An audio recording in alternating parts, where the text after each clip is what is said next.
Hi hello నమస్తే. కర్ణాటక ముఖ్యమంత్రి సిద్ధరామయ్య గారు మళ్ళీ ఈ గొడవ ఆగట్లేదు. కర్ణాటకలో ఈ గొడవ నడుస్తూనే ఉంది. ఇక మైనారిటీస్కి ప్లస్ అంటే అఫ్కోర్స్ ఇక్కడ కాంగ్రెస్ గవర్నమెంట్ యాక్చువల్గా అయితే కాంగ్రెస్ వాళ్ళు ఎప్పుడు కూడా ఇట్లా మతాల గురించి మాట్లాడలేదు. వాళ్ళు మాట్లాడాల్సి వస్తుంది వాళ్ళకి. ఎందుకంటే గతంలో అపోజిషన్ బీజేపీ ఉండేది కాదు. గతంలో కాంగ్రెస్ వాళ్ళకి అపోజిషన్గా ఈయన దేవగౌడ గారు వాళ్ళు ఎవరు ఉండేవాళ్ళు కర్ణాటకలో. ఆంధ్రప్రదేశ్లో టీడీపీ కాంగ్రెస్ కొట్టుకునేవాళ్ళు. తెలంగాణలో కలిసి ఉన్నప్పుడు టీడీపీ కాంగ్రెస్ కొట్టుకునే అక్కడ అంటే బీజేపీ అంత స్ట్రాంగ్ ఉండేది కాదు గతంలో. ఓన్లీ కాంగ్రెస్ ప్లస్ కొన్ని అదర్ పార్టీలు ఉండేవి, కమ్యూనిస్ట్ పార్టీలు అవి ఇవి అపోజిషన్లో ఉండేవి. అపోజిషన్లో వచ్చినప్పుడు ఈ చర్చ అంత రాలా. ఇప్పుడు భారతీయ జనతా పార్టీ అనేది స్ట్రాంగ్ అయిన తర్వాత దేశంలో బాగా స్ట్రాంగ్ అయింది. స్ట్రాంగ్ అయిన తర్వాత అసెంబ్లీలో రిలీజియన్ మీద చర్చ అనేది ఇంకా అన్అవాయిడబుల్ సిచ్యువేషన్ అయింది అన్ని రాష్ట్రాల్లో. ఇక వేరే ఆప్షన్ లేక ఇంక మరి సిద్ధరామయ్య గారు కూడా ఇప్పుడు అపోజిషన్లో భారతీయ జనతా పార్టీ ఉంది. కాంగ్రెస్ వాళ్ళు ప్రశ్నిస్తున్నారు, కొన్ని ఇష్యూస్ రైజ్ చేస్తున్నారు. ఇష్యూ రైజ్ చేసినప్పుడు the chief minister cannot avoid certain questions. So ఆ కాంటెక్స్లో సిద్ధరామయ్య గారు ఒక ప్రశ్నకి సమాధానం చెప్తూ అన్నారు. ఆయన ఏమన్నారంటే, హిందూ మతంలో సమానత్వం ఉంటే అంటరానితనం ఎక్కడి నుంచి వచ్చింది అని అడిగారు. దాన్ని మనం సృష్టించామా? ఇస్లాం, క్రిస్టియానిటీ తదితర ఏ మతాల్లో కూడా ఈ అసమానతలు లేవు కదా. మేం లేదా బీజేపీ చెప్పకపోయినా ప్రజలు, అంటే మేము చెప్పకపోయినా బీజేపీ వాళ్ళు చెప్పకపోయినా ప్రజలు అనేవాళ్ళు ఆటోమేటిక్గా కన్వర్ట్ అవుతున్నారు. మతం మారటం వారి హక్కు అన్నాడండి. Conversion is their fundamental right అన్నాడు. If they want they will convert. మనం ఎవరిని ప్రశ్నించడానికి అని ఒక మాట సిద్ధరామయ్య గారు అన్నారు. అది ఇక భారతీయ జనతా పార్టీ అపోజిషన్లో ఉన్నారు కాబట్టి అక్కడ గొడవ జరిగింది. ఆయన అపోజిషన్ నాయకుడు అశోక్ గారు అనుకుంటా, అక్కడ అపోజిషన్ నాయకుడు అశోక్ గారు ఉన్నారు. అక్కడ అశోక గాని ఒక అపోజిషన్ నాయకుడు ఉన్నారు. ఆయన ఏమన్నారంటే, మీరు ప్రతిసారి హిందువులనే మీరు ప్రశ్నిస్తున్నారు. హిందువుల్లోనే కుల వివక్ష ఉంది, కుల వ్యవస్థ ఉందని, మన మతంలోనే కులాలు ఉన్నాయని చెప్పేసి మమ్మల్ని ప్రశ్నిస్తున్నారు, కానీ ముస్లిమ్స్ని ప్రశ్నించే హక్కు మీకుందా అని అడిగారు అనమాట. పాల్గామ్ టెర్రర్ అటాక్ జరిగినప్పుడు ప్రశ్నించే హక్కు నీకుందా ముస్లిమ్స్ని? మసీదుల్లో మహిళల మీద జరుగుతున్నటువంటి రిస్ట్రిక్షన్స్, అంటే మహిళలు మసీదులకు వెళ్ళకూడదని ఏముందో నాకైతే తెలియదు కరెక్ట్గా. ఓకే, బుర్కా వేసుకొని తిరగాలి, ఇట్లాంటి రిస్ట్రిక్షన్స్ అనేవి వాళ్ళకు ఉన్నాయి కదా. ఓకే, వాటిని ఎప్పుడైనా మీరు ప్రశ్నించారా? ఏమన్నారు, ట్రిపుల్ తలాక్ని ఎప్పుడైనా ప్రశ్నించారా? Quranic references to non Muslims, దాని మీద ఎప్పుడైనా మీరు ప్రశ్నించారా అని ఇవన్నీ అడిగారు అనమాట. ఓకే, ఇప్పుడు నాకు తెలిసిన వరకు ఇది ముస్లిం అయినా, క్రిస్టియన్ అయినా, హిందూ అయినా, హ్యూమన్ రైట్స్కి ఇది మానవత్వానికి వ్యతిరేకము, మానవులకి వ్యతిరేకం అంటే అందరూ ప్రశ్నిస్తారండి. అది ఏ మతం అన్నా కానీ, ఇస్లాం కానీ, హిందూ కానీ, క్రిస్టియన్ కానీ, జైనీ కానీ, పార్సీ కానీ, ఏదైనా సరే ఇదిగోండి ఇక్కడ మానవత్వానికి, మానవ హక్కుల ఉల్లంఘన జరుగుతుందన్నప్పుడు ఎవరైనా ప్రశ్నిస్తారు దాంట్లో. ఓకే, కాకపోతే ఏంటంటే ఇప్పుడు మనకి కాంటెక్స్ట్ ఏమొస్తుంది, ఇప్పుడు అక్కడ ఏం కాంటెక్స్ట్ వస్తుంది, వాళ్ళు కులగణన చేస్తున్నారు. రిజర్వేషన్స్ దగ్గరే కదండి గొడవంతా. ఇప్పుడు కులగణన దగ్గర, రిజర్వేషన్స్ దగ్గర మీరు వీళ్ళకి ఇవ్వద్దు అంటున్నారు, క్రిస్టియన్స్కి ముస్లిమ్స్కి ఇవ్వద్దు అంటున్నారు. అది ముస్లిమ్స్ అంటలేదుగా, క్రిస్టియన్స్కి హిందువులకి ఇవ్వద్దు, మాకు మాత్రమే ఇవ్వండి అని ముస్లిమ్స్ అనలేదు కదా. ముస్లిమ్స్కి హిందువులకి ఇవ్వద్దు, క్రిస్టియన్స్కి మాత్రమే ఇవ్వండి అని క్రిస్టియన్స్ అనలేదు కదా. బట్ మనం అంటున్నాం, హిందూ మతంలో ఉన్న వాళ్ళు మనం అంటున్నాం ముస్లిమ్స్ క్రిస్టియన్స్కి ఇవ్వద్దు, మాకు మాత్రమే రిజర్వేషన్స్ ఇవ్వాలని.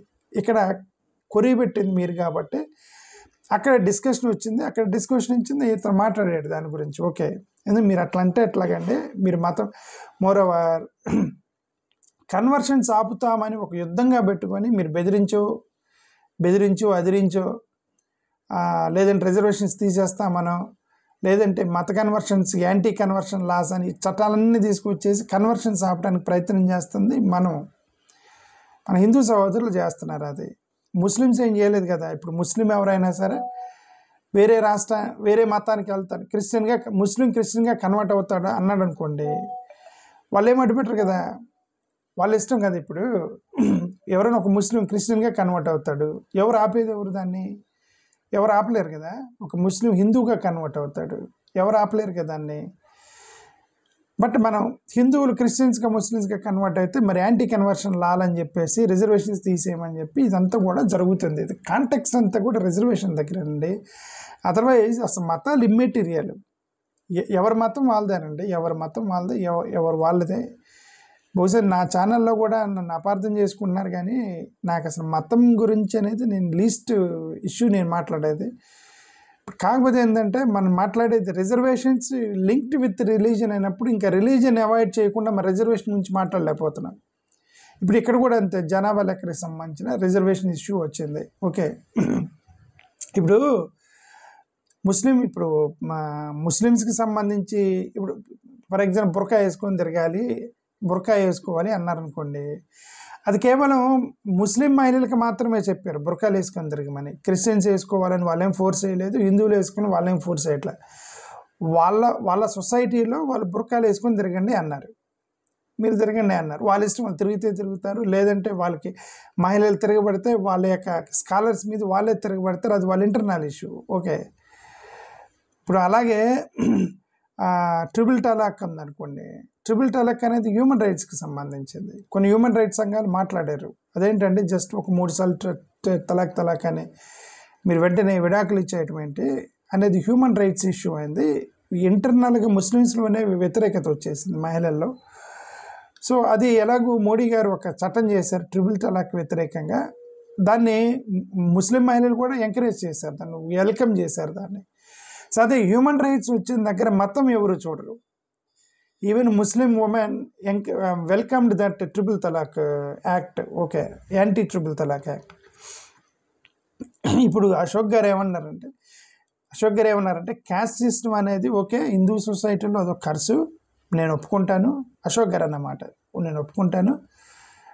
కాకపోతే మా మా మా మా యొక్క సమాజంలో చాలామంది సోషల్ రిఫార్మర్స్ వచ్చారు, వాళ్ళు అవన్నీ కరెక్ట్ చేశారు, సొసైటీని ట్రాన్స్ఫార్మ్ చేస్తూ వస్తున్నారు, కమ్యూనిటీని స్ట్రెంగ్త్ చేస్తూ వస్తున్నారు. బసవన్న గారి దగ్గర నుంచి, స్వామి వివేకానంద గారి దగ్గర, అంబేద్కర్ గారి దగ్గర నుంచి చాలామంది ఇలా రిఫార్మర్స్ వచ్చారు. వీళ్ళందరూ కూడా హిందూ సొసైటీని ఇంప్రూవ్ చేస్తూ ఉన్నారు. కాబట్టి మీరు ప్రతిసారి క్యాస్ట్ సిస్టమ్ గురించి హిందూ మతాన్ని దూషించడం కరెక్ట్ కాదు అని బసవన్న గారు అన్నారు. ఆయన మాట మీదే మనం యాక్సెప్ట్ చేద్దాం. నాట్ బసవన్న గారు, అంటే అశోక గారు, opposition leader of Karnataka, Bharatiya Janata పార్టీకి సంబంధించిన నాయకుడు అన్నారన్నమాట. Okay, let's support in this to Ashoka గారు అని భారతీయ జనతా పార్టీకి సంబంధించిన ఆయనకి ఇప్పుడు మనం సపోర్ట్ చేద్దాం దీని మీద. ఆయన ఏమన్నారు, మేము మార్చుకుంటూ వస్తున్నాము, స్లోగా రిఫార్మర్స్ వచ్చారు, ఈ యొక్క కుల వివక్షను తీసేస్తూ వస్తున్నాం అన్నారు కదా. ఇది కరెక్ట్ అయితే మళ్ళీ ఈ ఆర్గ్యుమెంట్ ఏంది, మళ్ళీ మా హిందూ మతంలోనే కులాలు ఉన్నాయి కాబట్టి వాళ్ళకి మాత్రమే రిజర్వేషన్స్ ఇవ్వాలి, మిగతా వాళ్ళకి కులాలు లేవు, మాకే కులాలు ఉన్నాయని చెప్పేసి దాన్ని ఆథెంటిక్గా స్టాంప్ వేసుకొని మనకే కులాలని మళ్ళీ ఈ ఆర్గ్యుమెంట్ ఏంటి? ఒక పక్క భారతీయ జనతా పార్టీకి సంబంధించిన అశోక్ గారు ఏమంటారు, మాలో చాలామంది రిఫార్మర్స్ వచ్చారు, బసవన్న గారి దగ్గర నుంచి, స్వామి వివేకానంద దగ్గర నుంచి, అంబేద్కర్ గారి దగ్గర నుంచి, ఇలాంటి రాజా రామ్మోహన్ రాయ్ గారి లాంటి దగ్గర నుంచి చాలా రిఫార్మర్లు వచ్చారు, కుల వ్యవస్థను స్లోగా మేము తీసేస్తున్నాము, మర్చిపోతున్నాము కుల వ్యవస్థని, మేము దాన్ని రూపుమాపుతున్నాము అని అన్నారు. ఒకవేళ అది నిజమైనప్పుడు then we should support this Bharatiya Janata Party. ఒకవేళ ఆ యాంగిల్లో అంటే కుల వ్యవస్థని నిర్మూలించేటువంటి పనులు చేస్తే we should support Bharatiya Janata Party. But ఒకవేళ అది కరెక్ట్ అయితే, కుల వ్యవస్థని నిర్మూలించడం అనేది కరెక్ట్ అయితే, ఈ ఆర్గ్యుమెంట్ తప్పు. ఏంటి, మా హిందూ మతంలోనే కులం ఉంది, మాకు మాత్రం రిజర్వేషన్ తప్పు. మీరు కులాన్ని తుడిచేస్తున్నారు కదా, హిందూ మతంలో దుడిస్తారు, క్రిస్టియన్లు దుడిస్తారు, ఇస్లాంలు దుడిస్తారు. ఎక్కడెక్కడైతే కుల వ్యవస్థ ఉందో మొత్తాన్ని మనం క్లీన్ చేసుకుంటూ పోవాలన్నప్పుడు అక్కడ వివక్షకు గురైనటువంటి వ్యవస్థల మొత్తాన్ని మనం పైకి తెచ్చుకుంటూ, రిజర్వేషన్స్ ఇచ్చుకుంటూ వాళ్ళని పైకి తీసుకుంటూ రావాలి. ఆ వివక్షకు గురవుతున్న వాళ్ళు క్రిస్టియన్స్లో ఉన్నారు, ముస్లిమ్స్లో ఉన్నారు, హిందువుల్లో ఉన్నారు. అన్నిట్లో కుల వ్యవస్థ అనేది ఉంది. అది ఎక్కడి నుంచి అన్న రానిది, హిందూ సొసైటీ నుంచి రాని, క్రిస్టియన్ సొసైటీ నుంచి రాని, ముస్లిమ్స్ ఇస్లాం సొసైటీ నుంచి రాని, అది ఇండియన్ సొసైటీలోకి వెళ్ళిపోయింది. ఇండియన్ సొసైటీలోకి వెళ్ళిపోయినప్పుడు ఇస్లాంలో కూడా హైయర్ కులస్తులు, లో కులస్తులు అని, ఇది వాళ్ళు తక్కువ కులంలో ఇస్లాంలో కూడా అనుకుంటున్నారు. వాళ్ళ గ్రంథంలో చెప్పకపోవచ్చు, ఇప్పుడు బైబిల్ చెప్పకపోవచ్చు కులం గురించి. బైబిల్ బట్టి ఏమైనా సొసైటీ రన్ అవుతుంది అంటే, బైబిల్ని బట్టి ఏమన్నా మన రాజ్యాంగం రన్ అవుతుందా, లేకపోతే బైబిల్లో ఉన్న వాక్యాలను బట్టి పార్లమెంట్ రన్ అవుతుందా? కాదు కదా. బైబిల్ అనేది ఒక క్రిస్టియన్ సమాజానికి సంబంధించిన ఒక ఇష్యూ. అది మన రాజ్యాంగం సొసైటీని బట్టి రాసుకున్నాము, సమాజాన్ని బట్టి చట్టాలు జరుగుతున్నాయి, సమాజాన్ని బట్టి పరిపాలన జరుగుతుంది, సొసైటీని బట్టి. సో ఇప్పుడు ఈ యొక్క వ్యవస్థ అనేది సమాజంలో కూడా ఉంది, ఇంక్లూడింగ్ క్రిస్టియానిటీలో కూడా కుల వ్యవస్థ ఉంది. చర్చిలో కూడా వాళ్ళు కులాల గురించి మాట్లాడుకుంటున్నారు, ఇంకా ట్యాగులను క్యారీ చేస్తున్నారు.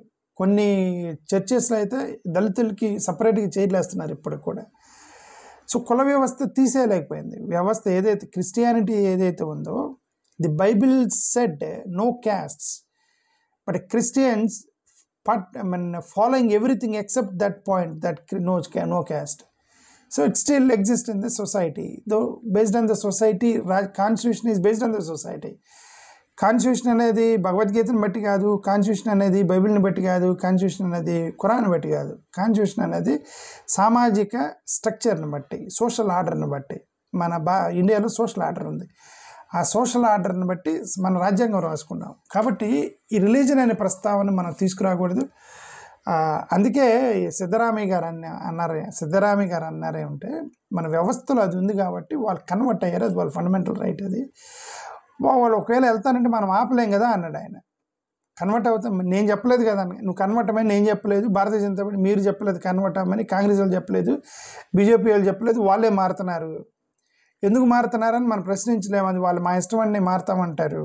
ఇప్పుడు మనం కొరీలు పెడుతున్నాం ఇక్కడ, వాడు మతం మారుతున్నాడు కాబట్టి రిజర్వేషన్ ఇవ్వద్దు, మతం మారుతున్నాడు కాబట్టి మీరు అక్కడికి వెళ్ళి యాంటీ కన్వర్షన్ లా అని చెప్పేసి, యాంటీ కన్వర్షన్ అని చెప్పి కన్వర్షన్స్ ఆపుతామని ఒక యాక్టివిటీస్ తీసుకొని, అవన్నీ కూడా రిస్ట్రిక్షన్స్ పెట్టి అది వైలెన్స్కి దారి తీస్తుంది అనేది ఇప్పుడు సిద్ధరామయ్య గారు చెప్పడానికి ప్రయత్నం చేసింది. ఓకే,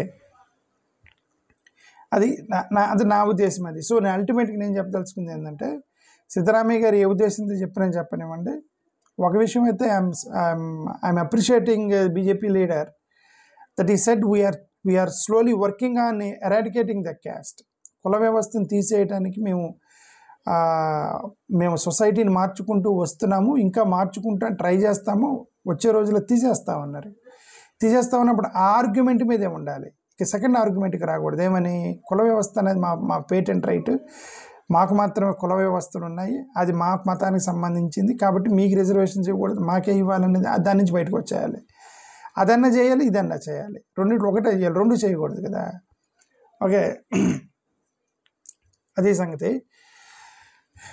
సో అల్టిమేట్గా అది ఇస్లాం అయినా, క్రిస్టియన్ అయినా, హిందూ అయినా సరే, when the human rights are being violated, we have to question, right?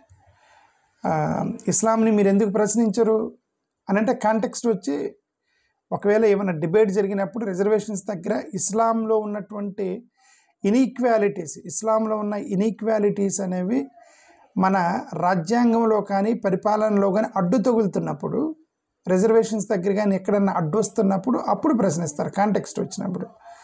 Context లేకుండా మనం ఎందుకు ప్రశ్నించరు కదా. ఇప్పుడు నేను రోజు మాట్లాడుతున్నాను ఏదో ఒక టాపిక్ పట్టుకొని, ఇది ఇక్కడ రిజర్వేషన్స్ దగ్గర, పాలసీల దగ్గర ఇదే మాట్లాడుతున్నాను తప్ప నేను భగవద్గీత గురించి కానీ అక్కడున్న హిందూ గ్రంథాల గురించి కానీ నేనేం మాట్లాడతాను, నాకు అనవసరం కదా.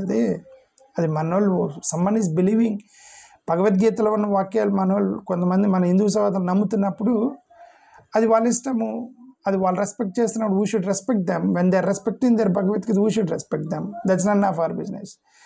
బట్ ఇది సొసైటీలో రిజర్వేషన్స్, సోషల్, హ్యూమన్ రైట్స్, ఇవన్నీ కూడా కన్సర్న్స్, వీటి గురించి మనం మాట్లాడుతున్నాం. ఓకే, థ్యాంక్ యూ, నమస్కారం.